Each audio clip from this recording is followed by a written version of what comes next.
The sex offender charged with murdering high school senior Chelsea King had repeat parole violations. So the question is, why wasn't he behind bars? Unbelievable. Judge Jeanine Pirro is here. She is host of Judge Jeanine, and she joins us now. Welcome, Judge. Nice to see you. Good morning. Now, you've prosecuted scumbags like this throughout your whole career. This is something you've done, and you've done well, and you've tried to get people on board to try to fix this system. Where did this system fail us and this family? Okay, well, first of all, I fought for civil confinement law in New York State as president of the New York State DA's Association. But here's the bottom line. A sexual predator is someone who's going to repeat his offense. He's going to identify, find, stalk, rape, and possibly kill a victim. That's what we Always? know.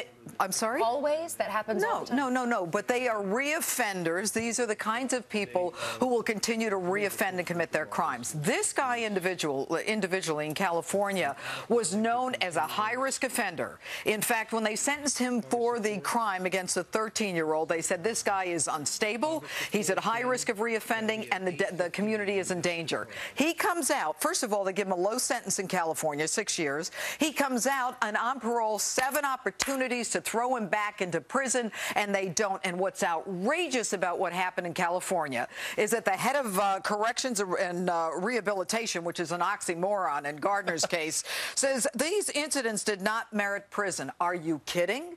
It's time for California, instead of saying we're going to look back and see if we have a problem. Hogwash, you have a problem. You have a sexual offender who is highlighted as a danger to the community. He should have gone into civil confinement when he got out of prison. He should have been in an institution where he is chemically castrated with Depo-Provera. And I have worked with Fred Berlin, with John Hopkins, the Sexual Deviancy Center there, and they can be chemically castrated or they should be physically castrated.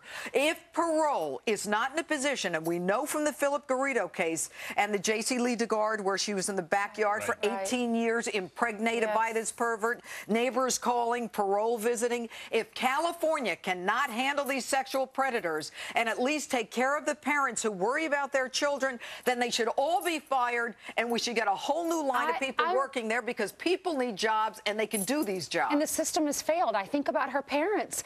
If I were a parent and I had birthed a child, given blood, sweat, and tears for this child, raised this little girl. She's adorable. She's an honors student, comes from a great family. The system failed. Who's responsible? Someone needs to take the blame for this. The problem is that there is immunity, Ainsley. And, you know, you've got judges, prosecutors, parole officers.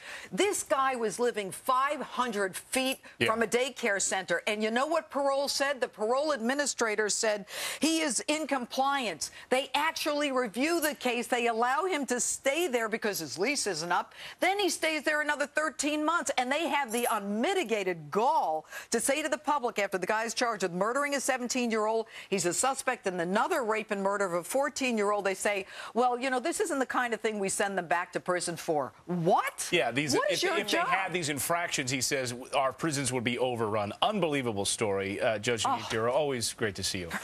I wish you were more passionate about the subject.